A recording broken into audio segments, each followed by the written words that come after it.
ഞാൻ കാരണം അവർക്കൊരു ബുദ്ധിമുട്ടും ഉണ്ടാവരുന്നാ മതി. ശരി അച്ഛാ, എന്നാ ഞങ്ങൾ ഇറങ്ങട്ടെ. ഇന്ദ്രേട്ടൻ വിളിക്കുന്നതിന് മുമ്പ് തിരിച്ചെത്തണം. ശരി മോനെ, എന്നാ പൊയ്ക്കോ.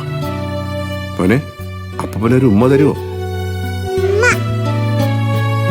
നന്നായി വരും, മിടുക്കനായിട്ട് വളരെ. അപ്പന് ചിലപ്പോ മോനെ കാണാൻ പറ്റില്ല എന്ന് വരും. ഇത്രയും സാധിച്ചു തന്നെ വലിയ ഭാഗ്യമായി കരുതിക്കോളാം. അച്ഛാ, അച്ഛൻ വിഷമിക്കാതെ. മോശം കാര്യങ്ങളൊന്നും ചിന്തിക്കണ്ട. ഇതുവരെ കാര്യങ്ങൾ എത്തിയില്ലേ? ഇനിയിപ്പോ നല്ലതേ വരൂന്ന് വിചാരിക്കും. ഞങ്ങൾ എന്നാ ഇറങ്ങട്ടെ.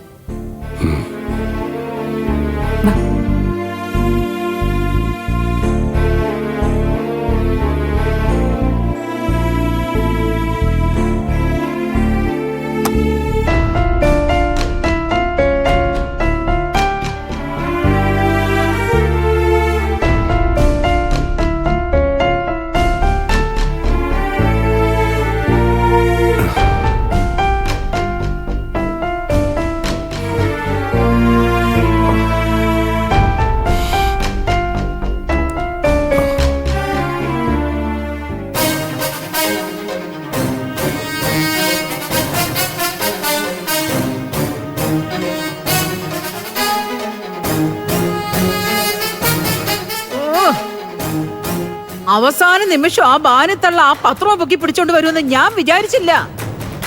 ആ തള്ള വന്ന് പറഞ്ഞതോടെ സത്യന് സോനിക്ക് എന്നെ സംശയോ. ഞാൻ പക്ഷെ അയാളല്ലെന്ന് അങ്ങ് തീർത്തു പറഞ്ഞു. ഇനി അവര് പോയി തെളിവുണ്ടാക്കിക്കൊണ്ട് വന്നാ അയാൾക്കുണ്ടായ മക്കളല്ല നിങ്ങളെന്ന് എന്റെ മക്കളുടെ മുഖത്ത് നോക്കി പറയാനും ഞാൻ മടിക്കില്ല. അതെ, അത് ആന്റിക്ക് പറയാം. അമ്മ ചൂണ്ടിക്കാണിക്കുന്ന ആളാണല്ലോ മക്കളുടെ അച്ഛൻ. പക്ഷേ അതുകൊണ്ട് ആന്റി കൂടുതൽ നാണം കിടയുള്ളൂ. എന്താ ഹർഷ നീ പറയുന്നേ? ശേഖരൻ എന്റെ മക്കളുടെ തന്തയാണെന്ന് ഞാൻ സമ്മതിച്ചു കൊടുക്കണമെന്നാണോ? അതിനാണോ നമ്മൾ ഇത്രയൊക്കെ ചെയ്തത്?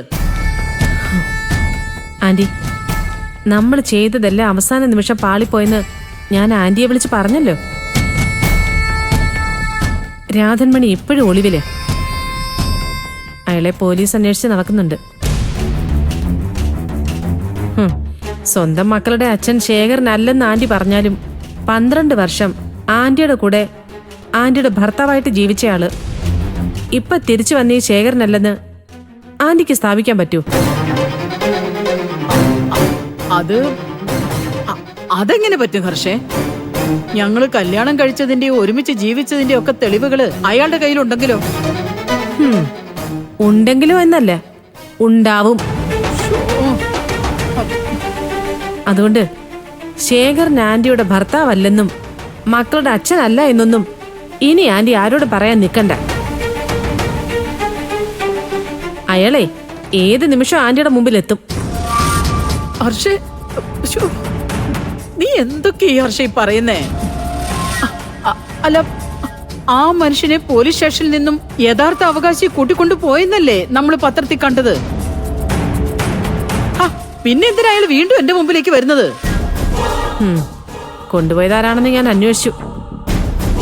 പോലീസ് അയാളെ വിട്ടുകൊടുത്തിരിക്കുന്നത് രാധൻമണി തട്ടിപ്പുകാരനാണെന്ന് വിവരം കൊടുത്ത അനുപമയുടെ കൂടെ.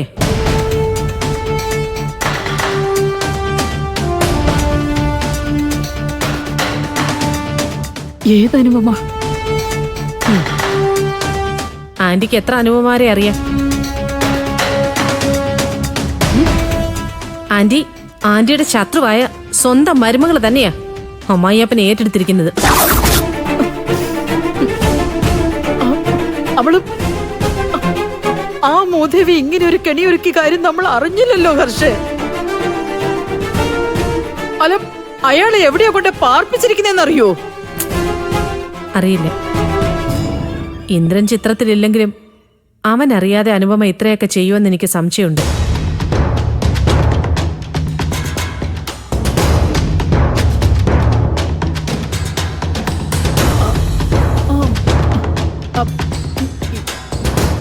ഇന്ദ്രനറിഞ്ഞെങ്കിൽ രണ്ടുപേരും കൂടി അയാളെ അപ്പൊ തന്നെ വീട്ടിലേക്ക് കൊണ്ടുവരേണ്ടതല്ലേ ഹർഷേ? ഇന്ദ്രന്റെ സഹായം ഇല്ലാതെ വീട്ടിലേക്ക് അയാളെ കൊണ്ടുവരാൻ അനുപമയ്ക്ക് ബുദ്ധിമുട്ടാ. ചിലപ്പോഴേ അവൾ അതിനുവേണ്ടി വെയിറ്റ് ചെയ്യാണെങ്കിലോ? നമ്മുടെ എല്ലാ കണക്കൂട്ടലുകളും തെറ്റിയല്ലോ ഹർഷേ. ഇനി എന്താ ചെയ്യാ?